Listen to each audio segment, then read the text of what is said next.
Naniniwala tayo doon sa kasabihan na habang may buhay, may Pag-asa. habang may buhay, may Pag-asa. habang may buhay, may Pag-asa. pagsubok. Dahil tayo katiwala ng Diyos, binibigyan din niya tayo ng iba't ibang klase ng pagsubok. Kaya po doon sa pagsubok na yon, saka pa lang natin mauunawaan na talagang ang ating buhay ay mayroong, habang may buhay, mayroong, habang may buhay, may pagbangon. Huwag niyong hayaan na kapag meron kayong pinagdaraan ng pagsubok, ay hindi kayo babangon.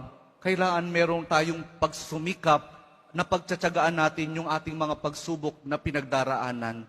At kapag mayroong pagsubok at mayroong pagbangon, saka pa lang natin mauunawaan na talagang ang ating buhay, na habang may buhay, may habang may buhay, may pag-ibig.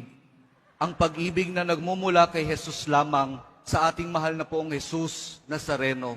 Dahil doon, kapag naunawaan natin itong mga bagay na ito, na habang may buhay, may pagsubok, may pagbangon at may pag-ibig na nagmumula lamang kay Jesus, saka pa lang natin mauunawaan at matatanggap na talagang habang may buhay, may habang may buhay, may ayaw nyo nang sumagot.